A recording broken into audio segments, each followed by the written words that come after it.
سفر جو اپنا قدم قدم پر صعوبتوں سے بھرا ہوا ہے، سفر جو اپنا قدم قدم پر صعوبتوں سے بھرا ہوا ہے، مگر مبارک ہو سرفروشو، یہی تو جنت کا راستہ ہے، یہی تو جنت کا راستہ ہے۔ سفر جو اپنا قدم قدم پر صعوبتوں سے بھرا ہوا ہے، سفر جو اپنا قدم قدم پر صعوبتوں سے بھرا ہوا ہے، یہی ہے راہ جس پہ چلنے والے خدا سے انعام پا گئے ہیں، یہی ہے راہ جس پہ چلنے والے خدا سے انعام پا گئے ہیں۔ اسی میں طائف کی وادیاں ہیں، یہی سجا دشت کربلا ہے۔ سفر جو اپنا قدم قدم پر صعوبتوں سے بھرا ہوا ہے، مگر مبارک ہو سرفروشو، یہی تو جنت کا راستہ ہے، یہی تو جنت کا راستہ ہے۔ سفر جو اپنا قدم قدم پر صعوبتوں سے بھرا ہوا ہے، نہ غم کرو گر جہان بھر میں تم اجنبی آج بن گئے ہو، نہ غم کرو گر جہان بھر میں تم اجنبی آج بن گئے ہو، سنو خدا کا نبی تمہیں جنتوں کا مژدہ سنا رہا ہے۔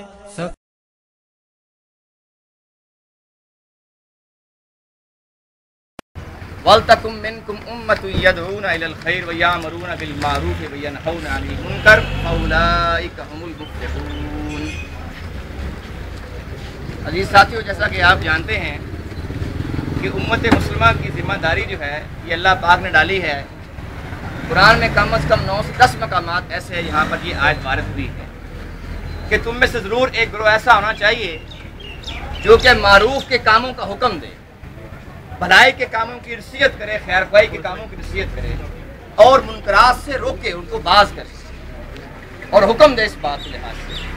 اس کے بارے میں رسول کریم صلی اللہ علیہ وسلم سے حدیث مروی ہے جس کے راوی ہیں سعید خدری رضی اللہ تعالیٰ عنہ۔ اللہ کے رسول نے ارشاد فرمایا، من رأى منکم منکرا فلیغیرہ بیدہ، کہ تم میں سے کوئی بندہ کسی منکر کو دیکھے تو اسے چاہیے کہ آپ نے ہاتھ سے روکے اگر طاقت ہے، فإن لم یستطع، اگر اس میں قوت نہیں ہے ہاتھ سے روکنے کی تو اس کو کیا کرے، فبلسانہ، اپنی زبان سے بولے کہ یہ کام برا ہے، یہ صحیح نہیں۔ جیسا کہ آپ جانتے ہیں کہ ہم نے آج خاص جو مظاہرہ کیا ہے اس میں 2-3 چیزیں بڑی واضح تھیں۔ ایک غیر اللہ کی حاکمیت،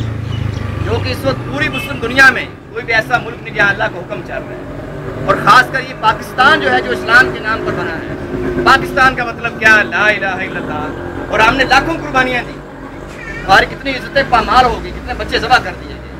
اور یاد رکھیے یہ دنیا کی واحد اسٹیٹ ہے جو اسلام کے نام پر بنی ہے۔ اور دکھ کی بات ہے کہ آج 64 سال گزرنے کو ہیں، یا ہم نے منکرات کے تو مزید انبار لگا دی ہیں مگر خیر کا ہم نے کوئی کام نہیں کیا۔ یاد رکھیے گا یہ ہم پر قرض ہے اللہ تعالیٰ کا بہت بڑا ایک، اور اگر ہم نے یہ قرض نہیں چکایا، ایک نمونہ بنا کے پاکستان کو اسلامی اسٹیٹ نہیں دکھایا، تو یاد رکھیے کہ عین ممکن ہے جس سے پہلے اقوام کا حال ہوا کرتا تھا، اور وہ عبرتناک انجام جو اللہ پاک نے ان کو سنائے ہیں قرآن پاک اور حدیث کے اندر، عین ممکن ہے اللہ نہ کرے کچھ ایسا آ جائے کہ دنیا پہ پھر یہ ایک نئی مثال بن جائے کہ یہ وہ پاکستان جو اسلام کے نام پر بنا اور ان لوگوں نے اس کا حق ادا نہیں کیا، اور آج یہ ہے کہ وہ ذلیل و خوار ہو رہے ہیں۔ اور اس میں بات یہی ہے کہ ہم نے یہ فیلڈ چھوڑ دی، ہم نے یہ کام چھوڑ دیا، تو کیا فبلسانہ، اپنے دل سے برا جانو۔ یہ فحاشی اور یعنی کے اڈے، یہ زنا کے اڈے، یہ سودی کاروبار، یہ جو منکرات پھیل رہی کیبل نیٹ ورک سے، اور یہ ٹی وی چینل پہ جو کیبلات، یہ سارے معاملات تھوڑے ننگی جھڑنگی عورتیں پیش کی جا رہی ہیں، جس سے ہماری اخلاقیات جو ان کو بڑا غرق ہو رہا ہے۔ مسلمان جو طبقہ ہے، خاص کر جو نوجوان نسل سے تباہ برباد ہو رہی ہے، اور یہ ہمارا مستقبل ہے، یاد رکھیے گا، خالی اسلام کا نہیں، ہمارے پاکستان کا مستقبل ہے۔ اگر ہم نے ان کی بندش نہ کی تو عین ممکن ہے یہ اس کو وہ دماغ لگ جائے گی کہ ہمارے بچے کا اگر کہیں سے خون نکلے گا تو وہاں سے فحاشی اور یعنی کے علاوہ اور کوئی چیز ٹپکے گی نہیں۔ تو اس کے بعد کیا، اگر یہ قوت نہیں ہے تمہیں زبان میں بولنے کی، خدا رہا یہ کام چھوڑ دو، یہ کیا کر رہے ہو تم، یہ فحاشی کے اڈے بند کرو، یہ زنات کے اڈے بند کرو، یہ جوئے کے تم نے کارخانے جو کھول رکھے ہیں ان کو بند کرو، یہ شراب کی جو بھٹیاں تم نے چلا رکھی ہیں ان کو بند کرو۔ اگر ہم نے یہ کام نہیں کیا تو سمجھے کہ ہمارا ایمان اس سطح کا نہیں۔ اس سے نیچے کیا ہے کہ دل سے بندے برا جانے کہ ہائے میں اس چیز کو برا سمجھ تو میں کچھ کر نہیں سکتا، میرے دل کے اندر کسک ہے، میرے دل کے اندر ٹھیس پہنچی ہے، وذالک اضعف الایمان، اور یہ ایمان کا کمزور ترین درجہ ہے۔ پھر تو رسول کریم صلی اللہ علیہ وسلم نے ارشاد فرمایا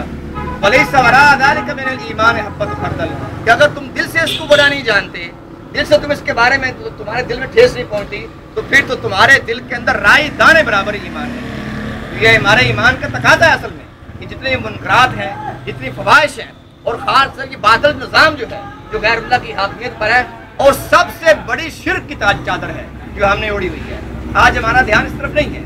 اسی کے پیش نظر ہم نے یہ مظاہرہ بھی کیا ہے۔ ہمیں دعا کرنی چاہیے کہ اللہ ہم نے جو کام کیا ہے اس میں بے شک ہماری جو شروع میں یعنی کہ ہماری نیت تھی اس کے اندر خلوص تھا، یا اللہ آخر تک خلوص رہے، کہیں سے شیطان کا حملہ نہ ہونے پائے۔ اے اللہ ہم نے تیرے لیے سارا کچھ کیا ہے اور تیرے دین کی سربلندی کے لیے کیا ہے، اور اس لحاظ سے باقی جو ائمہ ہیں، ہماری جتنی بھی جماعتیں اور کام کر رہی ہیں سلسلے کے اندر، انہیں بھی چاہیے کہ چھوٹے چھوٹے فروعی مسائل جو ہیں، مسلکی مسائل، ان سے بالاتر ہو کر ان مسائل کو چھوڑ کر ایک لحاظ سے چھوٹی چھوٹی باتوں میں جو فرقے بازی بنی ہوئی ہے ان کو چھوڑ کر بڑے کام کی طرف آئیے، ان منکرات کو ختم کیجیے۔ اس کا فائدہ کیا ہوگا؟ جب یہ منکرات ختم ہوں گی اللہ کا قانون نافذ ہوگا اور بندہ جو ہے وہ اس سائے کے تلے اپنی بندگی کو مکمل کر پائے گا تاکہ وہ آخرت میں کامیاب ہو جائے۔ اصل میں مطلوب آخرت کی کامیابی ہے، دنیا کی نہیں، یاد رکھیے گا۔ لہٰذا دنیا میں جو کام کرنا ہے وہ اللہ کے قوانین اور رسول کے فرامین کے مطابق کرنا ہے۔ اس کے لیے اگر راہ ہموار ہو جائے، اس طرح بندگی کرنی آسان ہو جائے تو کیا ہے آخرت کی کامیابی یقینی ہے۔ اللہ پاک ہمیں مزید اس سے آگے بڑھنے کی توفیق عطا فرمائے۔ ہم سب سے تقاضا کرتے ہیں اس بات کا کہ یہ کسی خاص جماعت کا کام نہیں ہے، پوری امت کا کام ہے یہ والا کہ منکرات کے خلاف جہاد کیا جائے اور اپنے معاشرے سے خاص کر تین جو بڑی سطح ہیں ہماری معاشرتی، معاشی اور سیاسی، یہاں جو بڑے بڑے منکرات ہیں ان کو ختم کر کے اللہ کے دین کو نافذ کیا جائے۔ اللہ پاک ہم سب کو اس کی توفیق عطا فرمائے تاکہ ہم مغربی لوگوں کو جو کہ کفار ہیں، باطل ہیں، ان کو ایک نمونہ اسلام کا دکھا سکیں۔ کیا پاکستان کو اگر دیکھو یہاں اسلام کا ایک نمونہ تو نظر آئے گا، پھر ہم مثال بن سکتے ہیں اس دین اسلام کی۔ ورنہ یہ ہے کہ افتؤمنون ببعض الکتاب وتکفرون ببعض فما جزاء من يفعل ذلك منكم الا خزي في الحیاۃ الدنیا ویوم القیامۃ یردون الی اشد العذاب، کہ میٹھا میٹھا اسلام تو ہم نے پسند کر لیا اور جہاں اسلام میں سختی ہے، برداشت کرنا ہے، منکرات کو چھوڑنا ہے، اگر وہ کام ہم یہ نہیں کرتے تو دنیا میں ذلت رسوائی تو آپ کے سامنے ہے، اور اللہ نہ کرے اگر ہم نے اس کی روش نہیں چھوڑی، اپنی روش کو نہیں بدلا تو آخرت کا شدید ترین عذاب یاد رکھے اللہ کی سنت کبھی ختم نہیں ہوتی۔ اللہ پاک ہمیں یہ کام کرنے کی توفیق عطا فرمائے۔ اللہم صلی علی سیدنا مولانا محمد وعلی آل سیدنا مولانا محمد وبارک وسلم علیہ۔